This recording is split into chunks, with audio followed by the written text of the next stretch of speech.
Hello everyone, this is Evelyn of Evelyn's Creations. Welcome back to my YouTube channel. Tonight we're going to talk about how to make a kufi hat.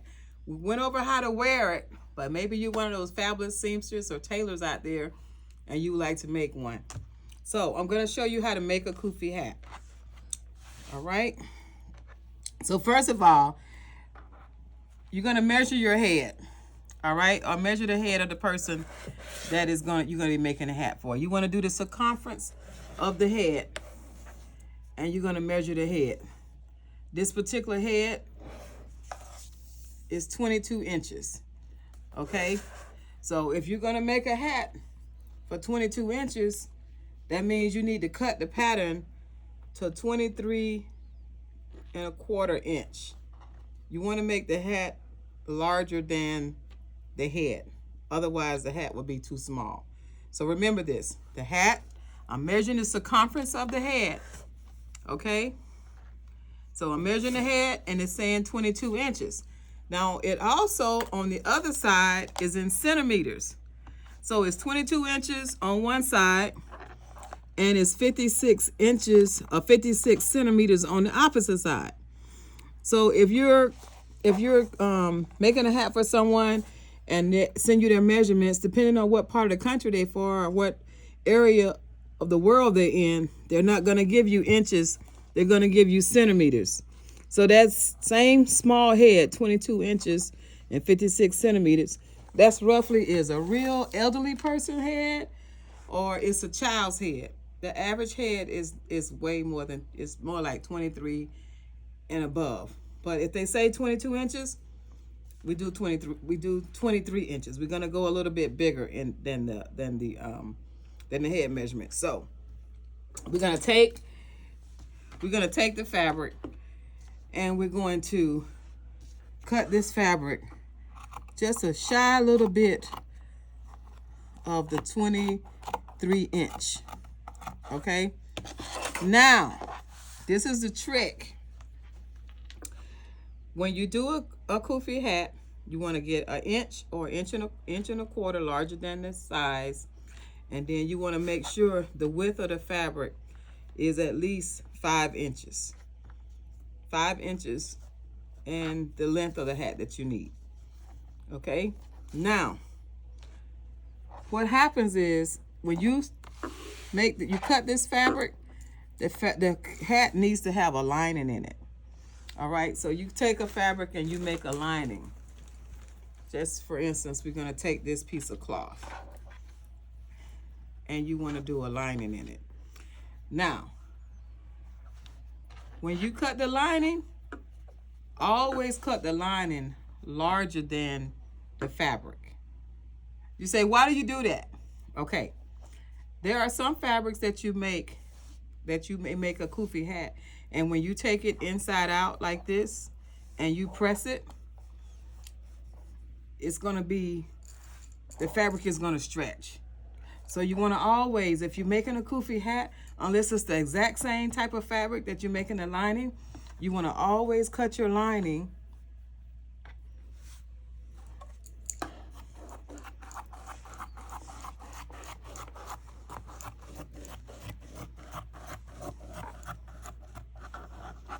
I'm going to cut my lining to about this far. Because as you can see, this is a mud cloth piece of fabric, and it's already not even, right? Now watch this. When I take this fabric and I press it out, it's going to, look, I went an inch longer on both sides. I went about an inch on both sides, right? So when I start sewing this fabric down, you're going to realize that it's going to stretch without you even pressing it. And you're going to go, oh my goodness, I didn't cut the lining long enough. So you're going to take the fabric, make it longer than what you're cutting, the same size, unless it's the same type fabric. Usually when you do your lining, you want to put your lining with a cotton fabric so it can absorb moisture.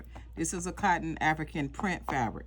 All right, so you cut your fabric. This is your lining. Your lining going to go inside your hat like this. Once you sew your sides together, your lining's going to go inside like that. And then when you do it, you're going to take the lining like this and like this.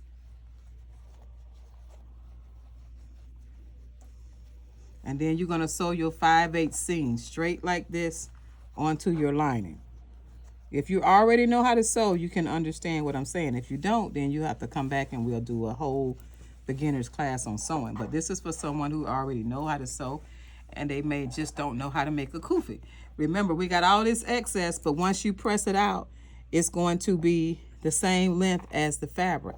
All right, and then you're going to sew your sides together, and then your kufi is going to be like such. Okay, now you're going to say, okay, I need to make a lid.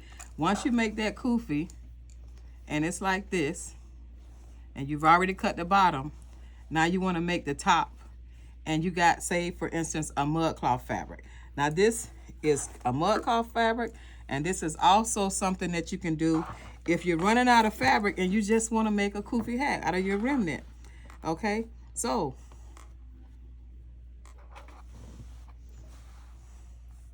what I do when I put the hat down, I look at the hat like this to measure the top. The hat is like this, folded in half. I know I got covered the whole top, so I fold the kufi in half, and I take my remnant, or if I got a piece of fabric that I'm gonna make the kufi out of. This one happens to be too small to make a round circle, so I'm gonna have to sew it together. So I measure that.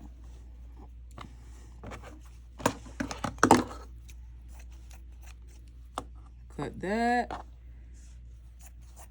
I cut this. I sew this together like this.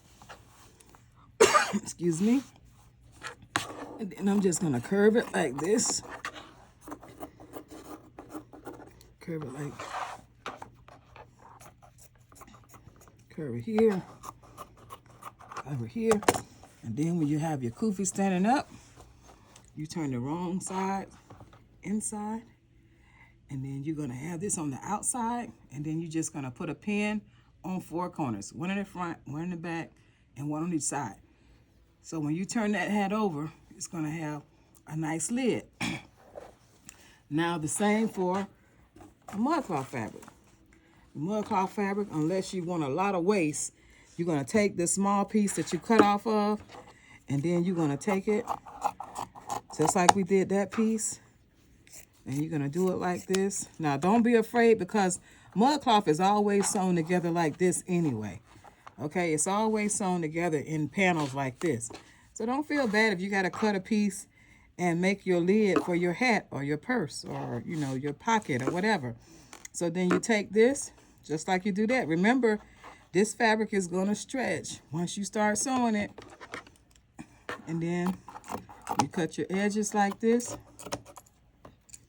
and you do it like this, and you do it like this. And then you turn it inside like this with your hat on the wrong side. And then, like I said, the front, the back, and the sides is how you sew the lid into the hat. Now, I'm gonna show you a little trick. If you're selling these hats and you want the hat to look really nice and professional, once you sew that seam down like this, and I try to show you so just in case you don't have a serger, you can still make your hats look nice. There's 1 or 2 ways you can do it. You can take, I'll show you on the inside of this hat. You can take it and you can serge it. But I try to tell you, everything you do, you don't have to have a serger. And then a lot of times when you sew, if you got to set up your serger, you got to do something quick, it takes a lot of time. So I try to show you, back in the day when they didn't have sergers, this is what they did. Okay, so we got, this is your hat already sewn. So when you take your hat like this, and now you put your lid in and you just attach it to the fabric like this, okay? Say this is in the inside of your hat. I'm doing this tutorial without sewing it so that you could be a faster one, so I know everybody's busy. Now, when you finish that hat and you sewed it down and you open the hat inside out like this, and you make sure that there's no seam, that you got all your seams up under there, what you do now, you take that little bit of that you got left and you zigzag this all around the inside of the hat. And it looks so nice and clean. Instead of having just a raw edge or a zigzag edge, You just take it all the way around on the inside of the hat and you sew that down on the inside of the hat. And that makes a nice clean finish. Now another way you can do it too, if you want the hat to look good on the inside, or if you think the person might want it reversible, you can take this right here. You can sew it down on the inside or the wrong side of the hat. So once they put the hat on, you sew it down. They may want to turn it over and make a reversible kufi. So you can make the kufi reversible, or you can make it a standard hat. And that, my friends, for those who know how to sew, and for those who will learn how to sew, just stick with me. I'm going to get you there, okay? This is Evelyn. I'm sorry, I have asthma, so I'm going through a little bit. In fact, let me drink something real quick. Let me drink something.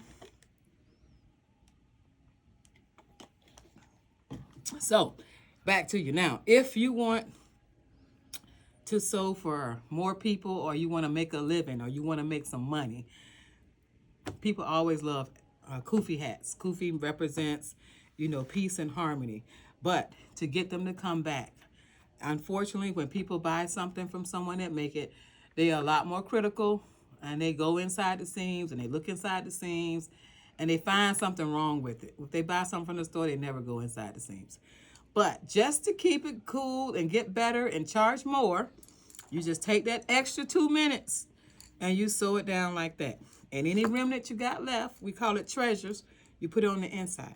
And I guarantee you, they'll be back. Now you say, how much should I charge for a kufi?